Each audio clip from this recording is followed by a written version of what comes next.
Sir, आप में से किसी को भी लगता है कि मेरा बच्चा निकम्मा है, पढ़ता नहीं है, सर एक बार हमसे मिलवाइए सर। सर दिशा, दिशा सर, मारने से कुछ नहीं होता सर, मारिए मत। मैं राजेश पांडे जी को इसीलिए और बड़ी इज्जत करता हूं, उनका बेटा है, अपने बेटों को प्रोत्साहित करते रहते हैं, कोई बात नहीं, एक अटेम्प्ट नहीं हुआ कोई बात, उनकी बेटी आईएएस क्वालिफाई कर चुकी, बेटा एक अटेम्प्ट नहीं हुआ कोई बात, दूसरा अटेम्प्ट लो, तीसरा अटेम्प्ट लो, चौथा अटेम्प्ट लो। मैंने ऐसे कई सारे पेरेंटों को देखा, एक अटेम्प्ट नहीं हुआ, कूद के गर्दन पकड़ ली बच्चे की। सर प्रतियोगी परीक्षा मतलब प्रेशर। और मान लीजिए बच्चे का नहीं हुआ, और अगर मां बाप कहते कोई बात नहीं बेटा, 10 बार नहीं होगा तो भी तुझे खिलाएंगे, सर उसका बहुत असर पड़ता है सर। अगर आपके घर का कोई बच्चा प्रतियोगी परीक्षा दे रहा है तो मां बाप से मैं सादर हाथ जोड़कर निवेदन करता हूं, वो प्रेशर में है, उस पर दूसरा प्रेशर मत बनाइए। हमारे एक दोस्त हैं सचदेवा साहब, उनकी बेटी है सुमेधा सचदेवा, पौड़ी से। सर मैं तो सोचता हूं ऐसे बाप हर आदमी को मिलना चाहिए। मतलब सुमेधा सचदेवा के जो पिताजी है ना सर, मतलब वो बेटी को तो अरे ठीक है हो जाए साहब, बिजनेस कर रहे हैं, ये करेगी, इंडस्ट्री लगाएगी, प्रेशर नहीं देते सर, पूछते ही नहीं सर। सर प्रतियोगी परीक्षा मतलब दबाव। प्रतियोगी परीक्षा मतलब दबाव। उसमें जब परिवार दबाव देता है कि अगर 1 साल में नहीं निकाल पाए तो हम नहीं पढ़ा पाएंगे, सर वो अलग बात है सर, आप दूसरा दबाव पैदा कर देते हैं, वो बच्चा 2-2 दबाव में फंस जाता है सर। 21 साल कितनी उम्र होती है सर? आप सोचिए, आप 21 साल में कितने बड़े बड़े फैसले करते थे। और जब आप मजबूरी में कोई काम करते हैं, उस काम के सफल होने की संभावना 0 के बराबर भी नहीं होती। सिर्फ बचपन से ये मत कहिए तुझे आईएएस बनना है, तुझे मेरा सपना पूरा करना है, ये सब मत करिए सर। उनका मानसिक विकास कराइए सर।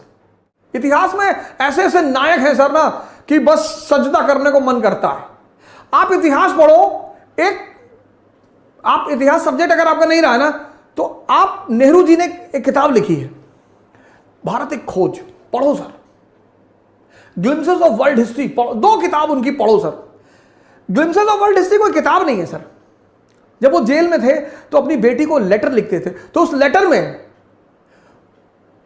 विश्व इतिहास की घटनाएं लिखते थे, उन्हीं लेटरों को जोड़कर किताब बना दी गई। इसलिए जब आप किताब खोलेंगे ना तो उसमें चैप्टर नहीं, चैप्टर पे क्या टाइटल क्या लिखा, नैनी जेल से लिखा गया पत्र, अल्मोड़ा जेल से लिखा गया पत्र। सोचिए, जेल से आदमी पत्र लिखता था और उस पत्र में विश्व इतिहास लिखता था।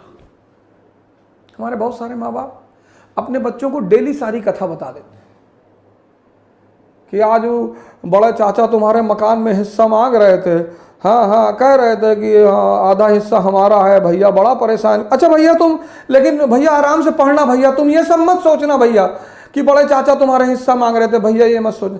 हाँ बड़ी बहन भी तुम्हारी बीमार बहुत है भैया, लेकिन तुम भैया ये सब मत सोचना।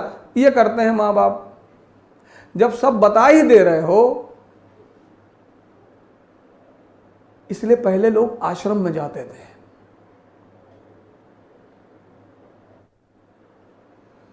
परिवार से कट ऑफ हो जाते थे, तो पता ही नहीं चलता था कि परिवार में क्या हो रहा है। अब तो मोबाइल आ गया।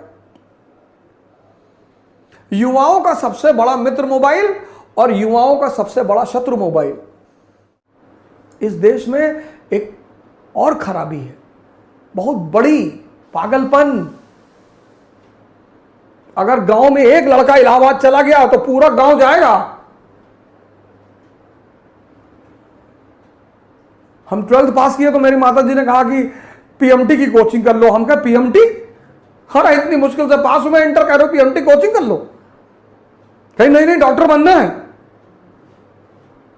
इलाहाबाद आई, वहां पे कोचिंग है, उन्होंने वहां पे पैसा जबरदस्ती जाके जमा किया, कोचिंग करना है। हमारे यहां कोचिंग परंपरा है।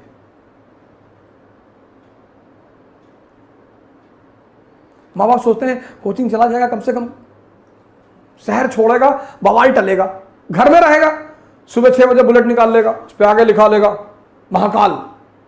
हाँ गौछा गौछा बांध के शहर में टहल रहा, कुछ बदतमीजी ही करेगा, क्या कोचिंग कोटा भेज दो, कोटा बिल्कुल भेजो, पहले उससे बैठो, बात करो, पूछो कि न्यूटन का पहला नियम आता है। हाँ पहला नियम आता है न्यूटन का कि पेड़ पर चढ़ जाओ तब तक ना उतरो जब तक नीचे कुछ अच्छी चीज दिखाई ना पड़े। अगर ये सब बता रहा है तो थोड़ा सा विचार करो।